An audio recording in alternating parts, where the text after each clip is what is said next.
Selamat pagi Bapak Ibu Saudara sekalian. Perkuliahan kita lanjutkan kembali ke materi bab 3. Tujuan pembelajaran chapter ini adalah menjelaskan konsep analisis strategi, menganalisis lingkungan eksternal, lingkungan internal, dan menjelaskan alat dalam pengembangan strategi. Mengingat mata kuliah ini adalah lanjutan dari mata kuliah manajemen strategi, maka sebenarnya materi chapter ini semua telah saudara bahas selama satu semester di mata kuliah manajemen strategik. Jadi di sini kita hanya lakukan dalam satu kali untuk merefreshing apa yang telah saudara terima di mata kuliah manajemen strategik. Nah, kita mulai dari analisis strategi. Nah, kita lihat sejak tahun 2008 dunia berubah, terutama di Amerika karena ada krisis di Amerika. Kemudian di tahun 2019-2020, dunia juga semakin menjadi berubah karena adanya pandemi COVID. Pandemi COVID mengubah cara manusia bekerja, cara manusia belajar, sehingga bisnis pun ikut terdampak. Nah, salah satu perubahan yang signifikan pasca tahun 2008 itu adalah adanya konsep corporate social responsibility yang semakin menggema di mana-mana. Nah, seperti kita ketahui, tahun 2008 terjadi krisis di Amerika, di mana di sana praktek-praktek bisnisnya banyak yang tidak prudence, sehingga yang terjadi adalah merugikan banyak pihak, sehingga pada waktu itu Lehman Brothers sebagai salah satu manajer investment terbesar di dunia, itu akhirnya dilikuidasi oleh pemerintah Amerika Serikat. Nah, kita lihat ternyata dari situ kita berpikir bahwa tanggung jawab sosial suatu perusahaan itu menjadi hal yang mutlak diperlukan. Nah, tentu saja ini akan mengubah pola dan perilaku konsumsi pelanggan, kemudian juga menciptakan skeptisisme publik dan kurangnya kepercayaan pada manajer senior pasca kejadian tahun 2008. Nah, kemudian pergeseran perspektif yang lebih luas mengenai keuntungan atau profit dan nilai pelanggan semakin menjadi penekanan utama dalam teori-teori manajemen strategi. Nah, sekarang kita lihat di sini untuk menilai kinerja perusahaan itu kita lihat ternyata ada kaitan antara strategi, sistem yang ada di perusahaan dan pelakunya, yaitu para direksi, manajer, dan karyawannya. Nah, di sini mereka akan secara bersama-sama melakukan yang namanya pencapaian customer value, peningkatan penciptaan nilai bagi customer. Nah, diharapkan dengan menciptakan nilai bagi customer, maka akan diperoleh bisnis yang menguntungkan sehingga tercapailah sustainable growth dengan mempertimbangkan faktor society. Nah, sekarang kita lihat sebelum kita masuk mereview aspek eksternal dan internal, kita mulai dulu terlebih dahulu dengan strategi. Nah, di sini World Economic Forum itu menjelaskan bahwa ke depan seluruh dunia akan menghadapi 10 faktor yang akan berdampak besar dalam aspek kehidupan manusia. Ke-10 faktor tersebut adalah terkait dengan perubahan iklim, cuaca ekstrim, kehilangan biodiversitas, merosotnya kohesi sosial, krisis kehidupan, penyakit menular, kerusakan lingkungan, krisis sumber daya alam, krisis utang, dan konfrontasi geoekonomi. Ini yang menurut World Economic Forum yang akan memiliki impact kepada masyarakat dunia. Nah, kemudian terjadi di sini juga di dalam buku saudara dijelaskan dalam modul ada istilah dilema kognitif. Apa itu dilema kognitif? Yaitu keputusan strategis dapat dipengaruhi oleh bias kognisi seperti terlalu kita percaya diri, adanya kepentingan pribadi, dan menghindari risiko. Nah, seringkali ketika kita membuat keputusan terhadap strategi perusahaan, dilema kognitif, bias kognisi ini terjadi. Nah, kemudian kita dihadapi era big data. Yaitu big data itu apa? Di sini big data adalah begitu banyak data. Nah, sehingga informasi lebih transparan dan kita bisa menangkap berbagai sumber-sumber informasi tersebut dalam bentuk digital sehingga bisa kita pergunakan untuk menciptakan keunggulan kompetitif. Ya. Nah, dari sini kita masuk pada lingkungan eksternal. Nah, lingkungan eksternal adalah lingkungan di luar perusahaan yang bisa mempengaruhi kinerja perusahaan. Ya, di sini kita lihat yang namanya lingkungan eksternal itu waktu saudara belajar di manajemen strategi ada terdiri dari lingkungan makro, yaitu lingkungan besar yang berada di luar perusahaan terkait dengan misalnya kondisi ekonomi, kondisi faktor politik dan macam-macam. Ya, nah ada pula yang disebut lingkungan mikro. Nah, lingkungan mikro ini terdiri dari perusahaan, supplier kita serta pembeli. Itu adalah lingkungan mikro dalam satu supply chain. Nah, masalah yang terjadi di lingkungan mikro biasanya segera diketahui sehingga kita dapat memantaunya. Tetapi kalau makro tidak, kadang-kadang efeknya terhadap perusahaan itu tidak serta-merta, kecuali pandemi kemarin karena tiba-tiba dilakukan kebijakan lockdown. Nah, kemudian perusahaan dapat mempengaruhi lingkungan mikro, beda dengan makro. Kita tidak bisa mempengaruhi makro, tetapi lingkungan mikro kita bisa pengaruhi. Ketika perusahaan bekinerja baik, analisis pada industri dan pasar memungkinkan adanya peluang untuk memanfaatkan kompetensi inti di industri lain dan pasar yang belum optimal. Nah, sekarang kita lihat. Nah, ini adalah lingkungan makro yang biasa kita sebut sebagai pestle analisis dan saudara sudah belajar di manajemen strategik. Saya tidak akan bahas satu persatu. Nah, ini adalah lingkungan politik, bagaimana kondisi perpolitikan itu akan berpengaruh terhadap bisnis. Sebagai contoh, suatu negara akan menghadapi pemilu. Nah, pemilu itu terkait dengan siapa yang akan menjadi pemimpin di masa depan. Tentu ini akan mempengaruhi bisnis. Orang semua akan wait and see. Kemudian berikutnya kondisi ekonomi, kondisi sosial, perubahan teknologi. Perubahan teknologi yang sangat besar saat ini bisa mengubah cara kita hidup dan bertransaksi. Ya. Kemudian ada faktor lingkungan dan faktor legal. Sementara dari makro yang besar sekali itu kita masuk ke makro tetapi masuk ke yang lebih spesifik yaitu industri, analisis industri. Nah, kita menggunakan Michael Porter dulu waktu di manajemen strategik yang kita sebut five forces model, model 5 kekuatan. Yang pertama apa? Kita melihat bagaimana kondisi persaingan dalam industri. Kemudian kita lihat kekuatan daya tawar dari pemasok atau supplier. Terus bagaimana kekuatan daya tawar dari para pelanggan. Kemudian ada nggak potensi masuknya pemain baru serta bagaimana potensi pengembangan produk substitusi. Ini semua akan mempengaruhi bisnis perusahaan, ya khususnya industri yang tempat perusahaan itu berada. Nah, kalau kita lihat satu persatu, ini sebenarnya sudah ada di mata kuliah manajemen strategik. Ancaman pendatang baru akan dirasakan tinggi ketika apa? Nah, di sini pendatang baru ya akan tinggi bila mana perusahaan yang ada tidak memiliki brand, paten, dan merek dagang yang mapan. Jadi semua orang bisa menguasai teknologi, menguasai paten, bagaimana memproduksi. Mereka dengan mudah masuk ke dalam industri kita. Kemudian jumlah modal yang rendah diperlukan untuk pasar. Beda dengan industri telekomunikasi. Tidak mudah pemain baru masuk industri telekomunikasi. Dia harus siapkan satelit, dia harus siapkan BTS, dan sebagainya. Ya, dia butuh modal besar untuk bermain di industri telekomunikasi. Beda dengan kalau kita bermain misalnya di pedagang kaki lima. Misalnya kita mau jualan nasi goreng. Itu praktis tidak ada paten, tidak ada merek dagang yang mapan, dan untuk masuk menjadi pemain penjual nasi goreng itu kita mungkin tidak butuh sampai 5 juta rupiah.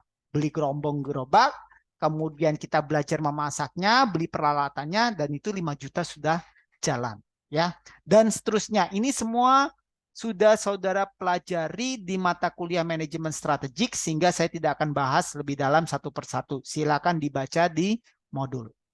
Nah, supplier memiliki daya tawar yang tinggi ketika seperti apa? Ada konsentrasi pemasok yang tinggi. Jadi tidak banyak pemain, namun hanya ada 3-4 pemain saja. Nah, ketika ini yang terjadi, maka supplier akan memiliki daya saing yang tinggi. Beda kalau suppliernya itu ada ratusan. Ya kalau satu orang tidak mau menerima tawaran harga dari kita, perusahaan kita, Ya sudah, kita tinggalkan ke perusahaan 2, perusahaan 3, atau bahkan perusahaan 100. Ya. Nah, pembeli memiliki daya tawar yang tinggi ketika pembeli dapat dengan murah beralih ke produk lain. Nah, sebagai contoh tadi, kita hari ini beli tahu tek atau nasi goreng merek Pak Andi misalnya. Nah, dengan mudah besok kita tidak temu Pak Andi, kita ketemu Pak Bayu, ya kita beli punya Pak Bayu. Dan itu tidak ada cost-nya, toh harga nasi goreng paling 15.000. Nah, ini yang kita sebut sebagai switching cost pembeli rendah. Kalau seperti ini, maka pembeli memiliki daya tawar yang tinggi. Kemudian berikutnya ancaman produk pengganti. Produk pengganti bisa lebih tinggi bila mana biaya switching cost-nya rendah tadi. Jadi misalnya saya hari ini pakai mobil, kemudian saya switching menjadi sepeda motor. Nah, ini kan produknya beda nih, ya. Nah, itu switching cost-nya rendah. Nah, itu yang terjadi. Kalau switching cost-nya rendah, berarti ancaman produk pengganti menjadi lebih tinggi. Kemudian berikutnya intensitas persaingan sangat ketat ketika jumlah pesaingnya tinggi dan seterusnya, ya.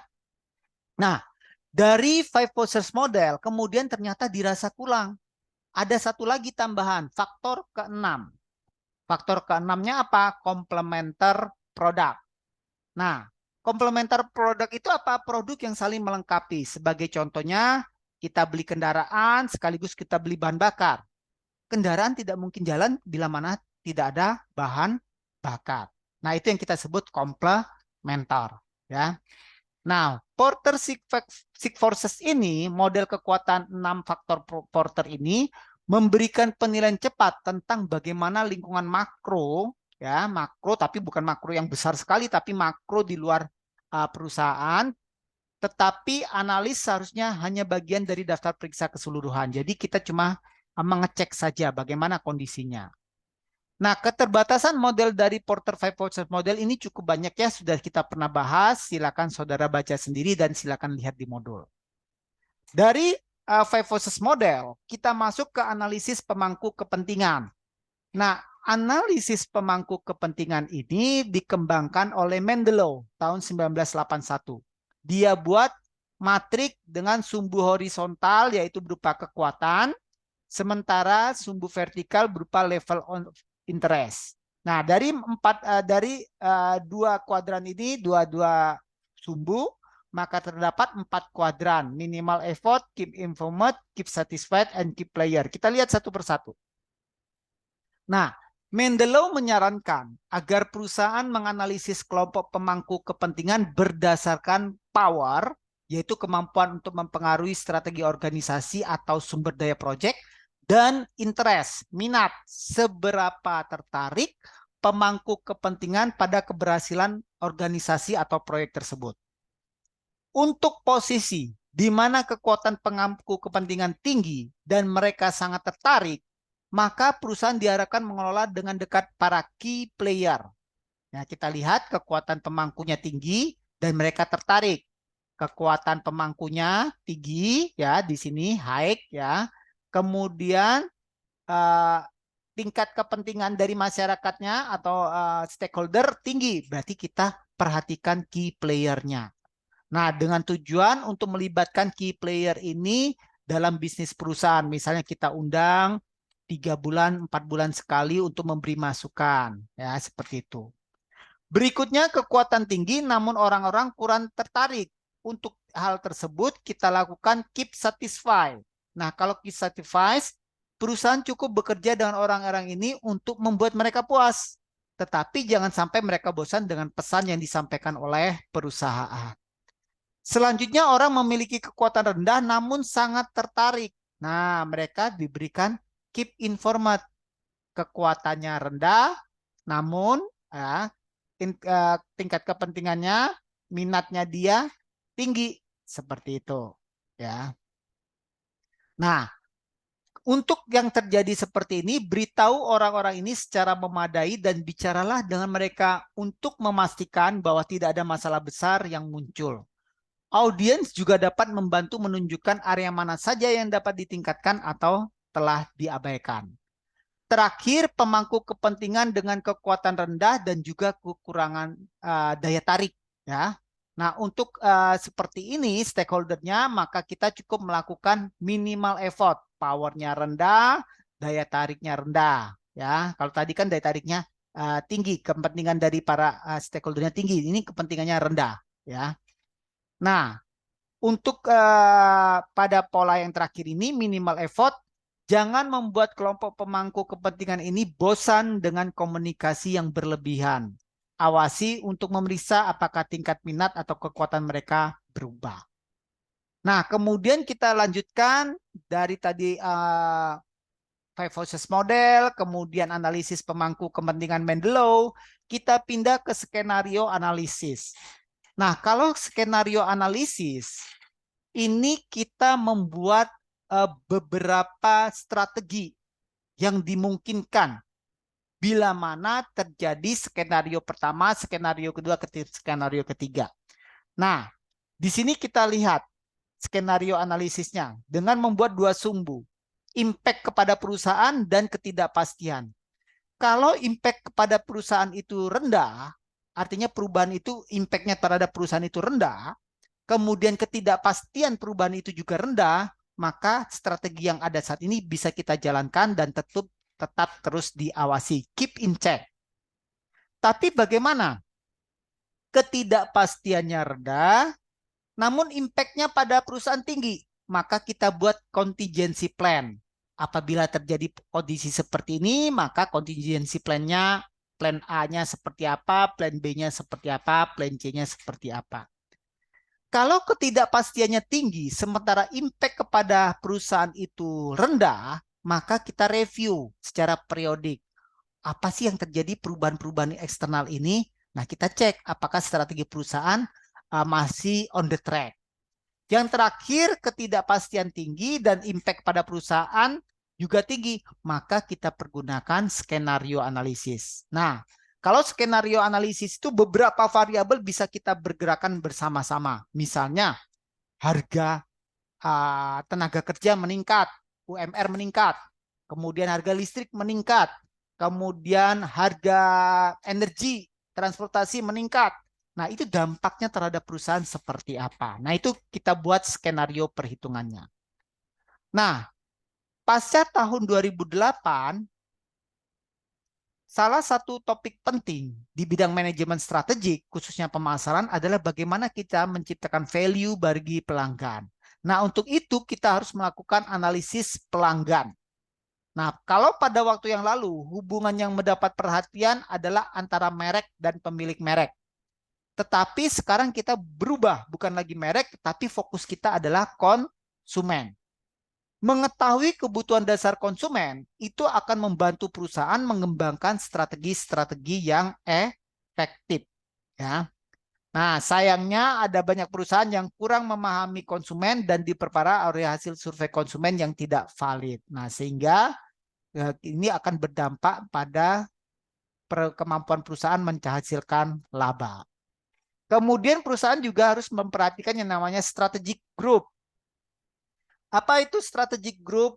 Itu kelompok-kelompok strategis. Misalnya, nanti kalau di mobil itu ada mobil yang khusus sport, ada mobil khusus family, ada mobil khusus yang high class, seperti itu macam-macam. Ya, pemetaan strategic group dapat membantu memberikan ilustrasi keunggulan yang paling menonjol dan berbeda.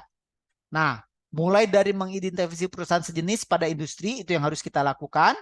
Kemudian pilih dua variabel kunci untuk ditempatkan pada sumbu X dan sumbu Y.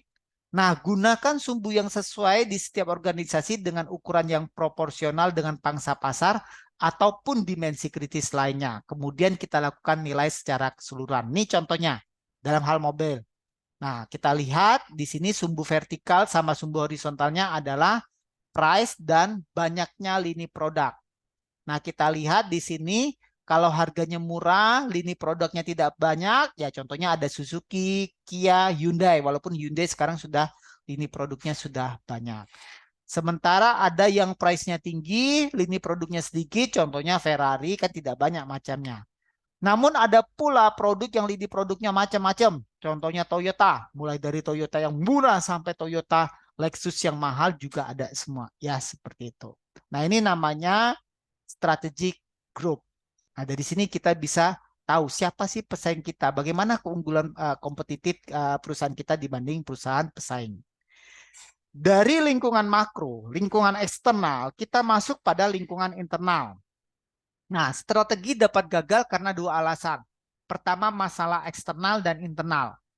Analisis internal adalah proses mengidentifikasi dan mengevaluasi sumber daya, kemampuan, dan kompetensi yang tersedia untuk menjalankan strategi. Jadi kita lihat diri kita ini. Apa sih yang ada di dalam perusahaan itu? Bagaimana sumber dayanya, bagaimana kemampuannya, bagaimana kompetensinya. Lingkungan internal terdiri dari manajemen, karyawan, struktur organisasi, dan seterusnya. Ya. Nah, kita lihat struktur organisasi. Salah satu tantangan dewasa ini adalah menyimbangkan antara sentralisasi dan desentralisasi. Nah, kalau sentralisasi tujuannya biasanya efisiensi. Namun, nanti kita lambat merespon terhadap perubahan. Desentralisasi kebalikannya, dia bisa merespon perubahan dengan cepat karena layarnya lebih rendah, namun nanti cost-nya menjadi lebih besar. Nah, tantangan saat ini adalah menemukan keseimbangan yang tepat dan bagaimana CEO mengatasi permasalahan yang saling bertentangan, di mana akan memiliki konsekuensi ekonomi dan sosial bagi organisasi. Nah, ini kita lihat di sini. Tahun 80-an ketika organisasi berjuang untuk memberikan layanan yang terbaik untuk pelanggan, hubungan langsung atau jarak antara manajer dan staf telah semakin lebar. Kita lihat nih, ini manajer paling tinggi, top management. Kemudian staf paling bawah, ini begitu tinggi. Nah, kemudian mengakibatkan lebarnya rentang kendali. Nah, rentang kendalinya ya, ini span of control ya, span of control jadi satu direktur membawahi tiga middle manager, misalnya middle manager membawahi first level manager, kemudian first level manager nanti membawahi supervisor, supervisor membawahi staff ya. Nah, di sini kalau semakin panjang dampaknya apa? Keputusan sampai ke atas semakin ribet. Ya, itu negatifnya. Nah, struktur organisasi yang datar dapat membantu mengurangi birokrasi yang harus dilewati dan memberdayakan staf di semua tingkatan. Ya. Nah, kemudian dari struktur organisasi tadi kita lihat selain apa itu struktur organisasi ada yang namanya budaya. Nah, budaya juga mempengaruhi keberhasilan suatu organisasi. Pada dasarnya, budaya itu mewakili nilai-nilai dan keyakinan bersama dari setiap organisasi. Ya. Nah, budaya itu diturunkan dari generasi ke generasi. Biasanya budaya itu diambil dari nilai-nilai si pendiri perusahaan. Sebagai contoh, Astra International itu banyak menganut nilai-nilai yang diturunkan oleh Bapak William Suryajaya sebagai pendiri Astra International. Nah, nilai-nilai budaya itu akan dimanifestasikan dalam artefak, dalam bentuk cerita-cerita, ritual, perilaku simbolis. Ya. Nah, dari budaya kita masukkan sumber daya organisasi.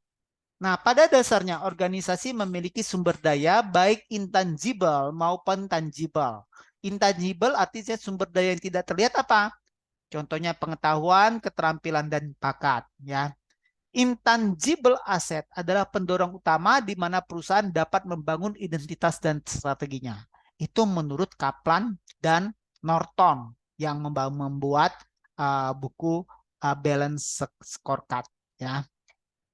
Sementara istilah intellectual capital diperlakukan sebagai aset intangible dan digunakan untuk mendefinisikan intellectual capital semua sumber daya non-moneter dan non-fisik yang dikendalikan oleh organisasi dan berkontribusi pada penciptaan nilai. Nah, kita lihat di sini ada tripartit taksonomi, ya, ada 3 taksonomi terkait dengan sumber daya, yaitu sumber daya manusia, human capital, ada sumber daya struktur, modal struktural, dan relasi. Nah, human capital terdiri intangible resource yang berasal dari individu manusia, Sementara modal struktural mengacu pada infrastruktur dalam organisasi, sistem informasi, proses, prosedur, serta sistem organisasi. Dan modal relasi mengacu pada nilai yang diciptakan melalui hubungan berkelanjutan dengan pihak eksternal. Nah, kemudian di sini dijelaskan pula beberapa istilah terkait kemampuan organisasi, kompetensi inti, dan kemampuan dinamis. Nah, suatu perusahaan mengembangkan strategi dengan harapan mencapai sustainable, ya, sustainable, keunggulan bersaing yang sustainable, competitive advantage, ya. Nah, keunggulan competitive advantage merupakan hasil dari keunikan dari kapabilitas perusahaan. Tetapi kapabilitas saja tidak cukup untuk mendukung keunggulan kompetitif. Nah, kapabilitas perusahaan terbentuk ketika sumber daya perusahaan dapat mencapai tugas atau serangkaian tugas tertentu. Secara umum, perusahaan harus memastikan batas minimum tingkat kompetensi yang dibutuhkan untuk bersaing dalam suatu industri. Ya, nah, Collinson dan Parcell menjelaskan ada 5 kompetensi organisasi, yaitu terkait pengembangan strategi, teknik manajemen, mekanisme kolaborasi, knowledge sharing and proses pembelajaran, dan knowledge capture and storage. Nah, ketika lingkungan berubah, kapabilitas pun perlu dikembangkan dari waktu ke waktu dan dikelola secara dinamis. Inilah yang disebut sebagai dynamic capability, kapabilitas yang dinamis. Artinya kapabilitas perusahaan itu tidak stagnan, tapi berubah seiring dengan perubahan lingkungan. Nah, di sini dikatakan, istilah dinamis mengacu pada kemampuan perusahaan untuk merespon perubahan lingkungan. Sementara istilah kapabilitas mengacu pada keterampilan organisasi, sumber daya, dan kekuasaan fungsional yang dapat menjadi komponen inti dari strategi bisnis. Nah, dari sini kita pindah ke analisis mikro berikutnya, value chain analysis yang dikembangkan oleh Michael Porter. Nah, di sini ada primary activity, mulai dari barang datang, inbound logistik, kemudian barang tersebut kita olah, kemudian barang tersebut kita jadikan, ya, kita jadi barang finished good. Nah, nanti kita kirimkan ke distributor, retail, dan macam-macam. Nah, di sini ada juga fungsi marketing dan ada fungsi layanan jual, after sale service, dan macam-macam. Ini adalah primary activities. Nah, ada support activities dalam rangka mengubah tadi bahan baku menjadi barang jadi yang kemudian sampai ke tangan konsumen. Kita membutuhkan aktivitas pendukung. Apa itu? Terkait firm infrastruktur, seperti misalnya macam-macam sumber daya manusia. Di sini ada sumber daya manusia. Kalau infrastruktur terkait dengan pabriknya dan macam-macam, ya, kendaraan dan sebagainya. Kemudian ada sumber daya manusia, ada teknologi yang kita pergunakan, dan procurement. Loh, apa beda procurement di sini dengan inbound logistik? Beda. Kalau inbound logistik ini bicara tentang logistik terkait dengan bahan baku yang akan kita proses menjadi barang jadi. Kalau procurement di sini, ini pengadaan, semua pengadaan. Mulai pengadaan, misalnya kita ingin membangun suatu toko baru, itu nanti pengadaannya seperti apa. Kemudian nanti kalau misalnya di kantor, pengadaan terhadap material supplies-nya seperti apa. Kemudian pengadaan apa itu stationery, ya, peralatan-peralatan kantor seperti apa, ini procurement. Sementara kalau yang di sini ini bicara tentang logistik bahan baku. Terus bagaimana cara bersaing? Kita bisa mengembangkan menggunakan BCG. BCG dari kata Boston Consulting Group. Nah, di sini kita lihat ada 4, ya. Yang 4 kuadran ini sangat terkait dengan produk life cycle. Yang pertama adalah question mark. Nah, question mark ini terjadi pada tahap life cycle produk baru dikenalkan, introduction. Dari question mark, maka perusahaan itu akan berkembang menjadi star. Nah, kalau di dalam produk life cycle, dia akan masuk kepada tahapan growth. Nah, itu start. Kemudian dari star, dia akan menuju pada cash cow. Nah, ini kalau produk life cycle berada pada tahap mature. Produknya sudah dikenal di masyarakat. Iklan tidak perlu terlalu banyak karena semua orang sudah tahu. Sehingga kita memperoleh yang namanya cash cow. Jadi semacam sapi perah, ya. Nah, seperti biasa, setelah perusahaan produknya mencapai tahap mature, dia akan masuk tahap decline. Decline itu menjadi masuk pada tahap dog atau anjing di sini, di mana Nanti market share-nya low, juga market growth-nya sudah low. Ya. Nah, kemudian ini alat yang analisis yang paling lazim dipergunakan, SWOT analisis ya. Tapi saya lebih senang menggunakan istilah TOW. Kalau SWOT ini singkatan Strength, Weakness, Opportunity, and Threat. Strength, Weakness ini faktor internal, Opportunity, Threat ini adalah faktor eksternal. Nah, sementara paradigma kita sebenarnya mestinya melihat dari luar dulu. Maka saya lebih senang pakai istilah TOWS. Kita fokus pada opportunity and threat dulu, baru kita lihat strength dan weakness-nya. Nah, ini saudara sudah pelajari semua bagaimana mengembangkan strategi SWOT analisis ini di mata kuliah manajemen strategi. Nah, kemudian kita masuk pada unsolved matrix strategi yang dikembangkan tahun 1957. Ini biasanya dipakai untuk strategi di level bisnis. Nah, di sini ada dua sumbu, yaitu vertikal dan horizontal. Apakah pasar kita itu baru atau pasar yang sudah ada? Artinya kita menjual produk untuk pasar yang baru atau pasar yang sudah ada. Apakah produk yang kita jual itu produk baru atau produk yang sudah ada? Nah, sekarang kita lihat. Kalau kita menjual produk yang sudah ada saat ini, yang sudah diproduksi oleh perusahaan, di pasar yang ada saat ini, maka strateginya namanya market penetrasi. Kalau kita menjual produk yang sudah ada saat ini, tetapi kita jual di pasar baru, katakan kita ekspor ke berbagai mancanegara, maka disebut sebagai market development, pengembangan pasar. Kalau kita mengembangkan produk baru, namun dijual untuk pasar yang ada saat ini, maka disebut product development.